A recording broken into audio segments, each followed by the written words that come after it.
Alright guys, welcome back to Frugal Homestead. So today I wanted to go over all the issues we've had with water and sewer lines this winter. It has been an absolute nightmare. I actually missed last week's video upload because I was busy actually putting new sewer pipes in. I can't even tell you how frustrating this gets because as we fix up this property, you know, things that you think were good to go long term fail. So let's get into it. Let's start off by talking about the well main line. Alright, so first things first, this is our well house.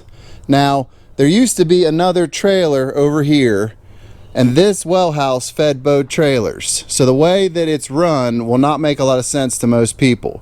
But essentially the well's out in front of the house and it runs to here, but along the way it shoots a line up, and then the pressure tank, that filter, and the actual shutoffs and all that were in here.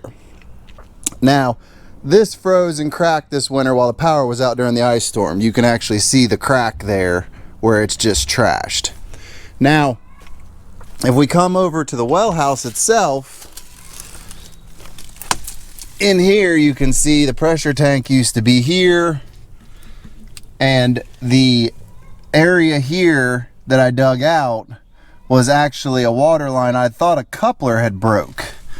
But if you get down and start looking at it, the actual line is right there and it goes back under the house. So once I dug it down this far, I realized we had a big problem because this hole kept filling up with water from around the pipe, which means the break was actually underground somewhere. That's not good. That's when you know you're in real trouble. So with a second ice storm bearing down on us and us having no water, I had to do something. Now, I just put this foundation under the house, which I'll be doing a video on how I did this later. But I knew that I could keep the underneath the house pretty much warm, as long as I keep the house warm. So I decided to pull all the equipment out of the well house, move it under the house here, like the pressure tank, filter, all that stuff, shutoffs. And then I decided to dig a new line straight from the wellhead all the way underneath the footer and wall, up in, and hook it into the actual pressure tank and all the other stuff coming from that point above ground under the house and up into the actual house. So here you can see the remnants where we dug it out. Now mind you, I literally dug this out by hand, and this is 40 some inches deep. Now when I dug this out, it was actually snowing, and I really had to work under the gun on this, but it also had to be dug out wide enough and at the right angle to get where I needed. Now the real problem became when I dug on the inside to dig a hole deep enough and then go and make a tunnel across under the footer. Now I don't know if you guys have ever tried to do that, but this is basically how we did it. We dug it down and then went like this between two holes and just wallered it out till I could get the water line through. Now as you can see, it's still starting to sink. So we've been throwing in everything from ashes to compost to wood chips, whatever. Nothing that will impede me from redigging it up if it's ever necessary, which let's hope it never is. But yet, just organic matter. We're gonna start building this up. It's gonna sink over time, and we'll keep filling it in. But the line goes directly from the wellhead all the way under and hooks into the pressure tank and everything else underneath the house. So as you can see, everything is a mess under here, but the line comes up here, runs over, and then hooks in there, and the pressure tank is poorly installed there. Now I also ran new well wire and everything else to it, added a bunch of heat tapes and some insulation just to make sure nothing would freeze off. Now clearly this is not set for the year. I need to actually run a plug down there to plug all that heat tape into, like a hardwire plug, and hook it to the ceiling, which is the bottom of the floor. I have it run with extension cords now. Everything in there is just a cluster. We are doing a full-blown wrap on the pressure tank with a hot water heater blanket to insulate it in the future, but right now it was just to get us through that ice storm, which it has done, and everything seems to be working absolutely flawless. It's also extremely nice not to have to heat a well house in order to keep things warm, because now the natural heat of the house keeps it warm, and as a backup we have it insulated on the pipes, and we have the heat tape on all the main areas that might freeze.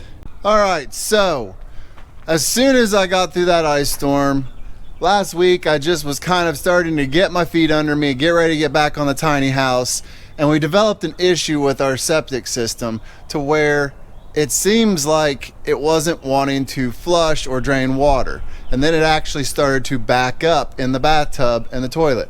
Now, anybody who knows that means either the drain's clogged or there's something wrong.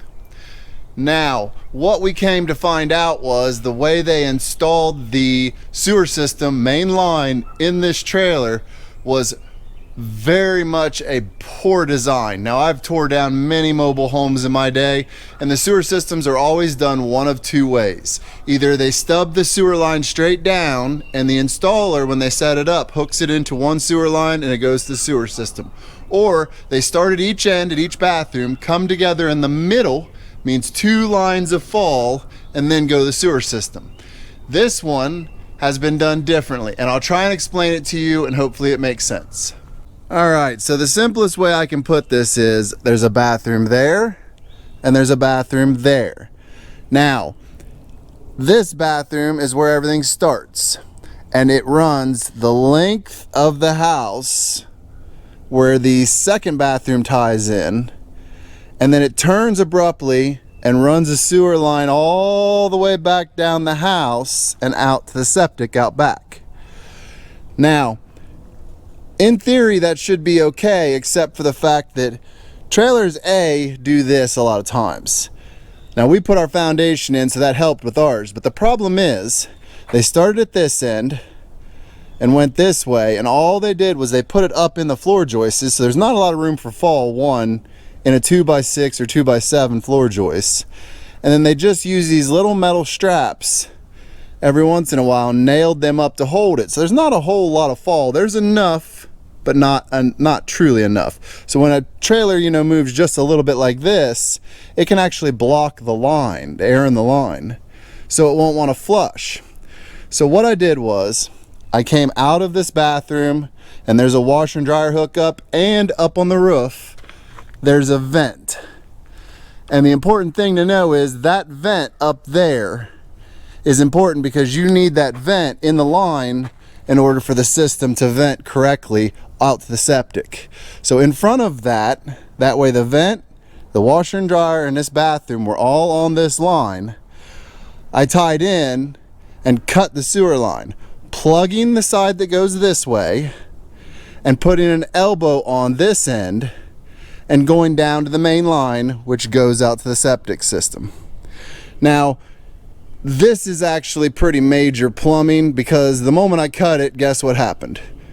Everything came out that was stuck in the line that was basically vapor locked. It was an absolute mess.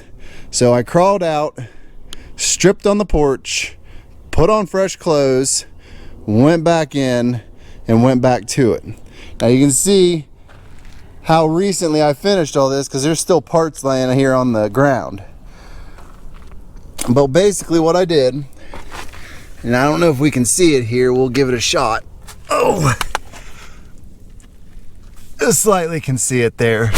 I cut it and then tied in. If you look closely, I'll try and get you guys over there, you can see that it actually ties in back here by that block. Now, there still is moisture in the insulation dripping down from where it all got wet when I cut it, because this has literally just been finished. So overall, I still have to get in here, and I'm going to have to re-insulate all that, ripping all the old out and then putting foam up and strapping it. But for all intents and purposes, that problem's fixed. And as you can see by the ground down here, there's no runoff, nothing's wet, which means that anything that's dripping off there is just dripping off from the old insulation, and if the sewer were happen to actually be leaking, all this ground would be wet. So as you can see, there's been some trying times this year. You just have to push forward. You can never stop. Now, I will be honest with you, for most normal people, this is not going to be an option. This is pretty serious work, especially in the winter. Most people would be like, you are crazy to hand dig that hole, because it took us 3 days to dig that. I dug for the first day, then my son joined in, and then the third day, my son did a little bit, but then my wife came and helped me waller the hole under it. But essentially, it took us 3 days. I mean, you can't dig for 8 hours straight like that. So we were doing 4 and 6 hour shifts. But this ground is hard up here. I don't have real soft ground up here, so it's been a challenge. And obviously, you have to have the time to fill it all back in. Now, I don't want you guys to think you can't do this, because you can. But had we had to pay for this, easily $1,000 to $1,200 for the plumbing work, and easily for the actual well, I don't even know what they would have cost, because a lot of the stuff they'd have made us replace. So I easily saved a couple grand, but I paid the price with my body. So it's a trade-off, and that's something we all need to be aware of. On this channel, we always try and discuss with you, weighing the value of what you're doing versus your time. If you enjoy something, that's fine. I don't enjoy plumbing at all. I do not enjoy sewer at all. But the cost versus my time versus the fact that we had just gotten through an ice storm or we're heading into an ice storm made the fact that you were paying emergency rates for your plumber.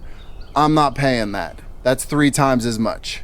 And they were all talking about being scheduled out because they'd have to get a backhoe to dig this hole. Sometimes you gotta do what you gotta do. But I hope that explains why we missed a video last week. We do apologize for that. Tons more content being filmed. Just trying to get back on track, guys. So until next time, make sure you go down, hit the subscribe button, hit the notification bell so you can see all of our upcoming videos. And take a moment and consider that I got to play in poop, and that's why I wasn't making your video. So kind of let us go on that one. But with that said, we will see you in the next one. God, I don't ever want to touch sewer again. I hate plumbing.